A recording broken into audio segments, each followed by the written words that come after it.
Hello, this is Banchan, Bite-Size K-Drama Reviews. My name is Shannon, and today I am here to introduce myself and the podcast. I'll start with a little bit about myself and how I got into K-dramas. I am an American who lives in the New England area of the US. That's in the northeast of the country. If you think I have an accent, that this may explain why. um, I think I've lost a little bit of mine over the years, but it may slip out every now and then. In my professional life, I work as a children's librarian. I've also worked as a young adult librarian as well. I guess you could say that I am passionate about good stories, whether that's in book form or in visual media. I do watch TV and movies from the West, but that has lessened over the past few years. Mostly I watch them with my husband and sometimes my 8-year-old son, depending on, the content of what the show is. My other hobbies include knitting. I'm an avid knitter. Sometimes I dabble in other crafty type projects as well. I like making things. At home, besides my human family, I have 2 cats. I am an animal lover and I would fill my house with animals if I could. So, way back in 2018 is when I watched my very first K drama. You may have heard of the drama Boys Over Flowers, starring darling of the K drama world, Lee Min Ho. It's pretty dated now, and Lee Min Ho plays a very red flag character, so I can't really recommend it. It's not one that I recommend to people. But when I watched it, I was totally sucked in. I think it really spoke to my soap opera loving self. I was an avid soap opera watcher back in high school and college. So I think some of that really appealed to me.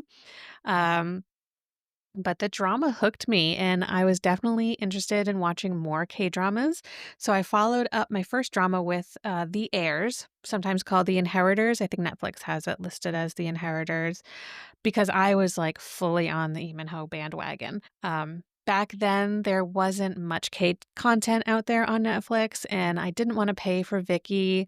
So I watched another couple of shows on, I don't remember the name of the website, but I had just started watching K-dramas and then I got shut down, unfortunately. But I watched another couple of shows and then I was only watching them here and there until 2023 that's when I discovered that Netflix had a treasure trove. This led me to subscribe to Viki, and like K content just became like a full-on obsession for me.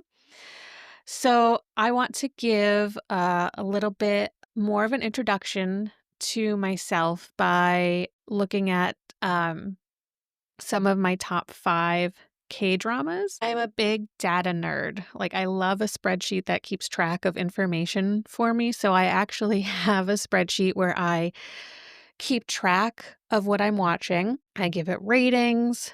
I have it generate charts and graphs for me to look at things like which actors I've watched the most over a current year, how many times I've seen a show by a director.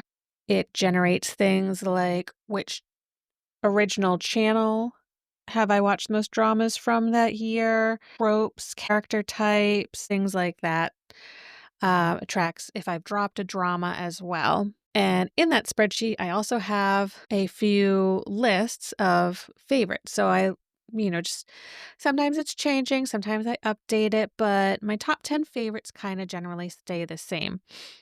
So they're not in any particular order, though. I find that really hard. Um, right now, at my number 1 spot, I have Lovely Runner. I don't think that would move for my number 1 spot, and I think I probably would keep that as number 1. But number 2, I have Goblin. I haven't rewatched it since the first time I watched it, so I don't know how that would change things. I don't know if it would slip down in the order or what. That's why I find it hard to put them in an actual number order. After that, I have Reply 1988, then A Time Called You, then Just Between Lovers, which is also sometimes called Rain or Shine, Healer, Hometown Cha-Cha-Cha, I'm Not a Robot, Hospital Playlist, and Empress Key. And I think my top 10 favorites kind of show the variety of show that I watch. I am a sucker for rom-coms, love a good rom-com, love a good romance story. I like drama. I also like slice of life, some action and thriller. I do like some saguks, which are the historical ones. So those are pretty much my top 10 favorites. Um, if I had to narrow it down to 5 for you to get to know me, I would say Lovely Runner, Goblin, Reply 1988, Just Between Lovers, and Empress Key would probably round out my top 5. I also keep lists on what I think would be good gateway dramas and my top 10 recommended dramas, but I'm going to save those because I think they may turn into future episodes. So you're probably wondering who this podcast is aimed at. And what I really want to do is reach people who want to add more dramas to their watch list, but they don't want to listen to a whole podcast about it before actually watching the show. So, my hope is that you'll give this podcast a listen if you want to know if a drama is going to appeal to you.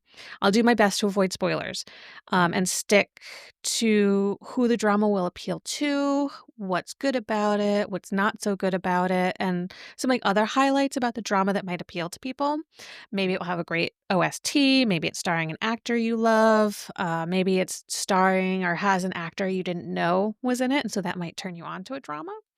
I really want to share my love of K-dramas with a wider audience. To begin with, I'll probably start with some older dramas and mix in some recently aired titles. This might just be by the seat of my pants, whatever I feel like talking about.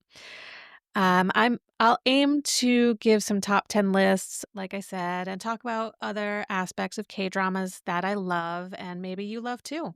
I hope you're willing to join me on this ride.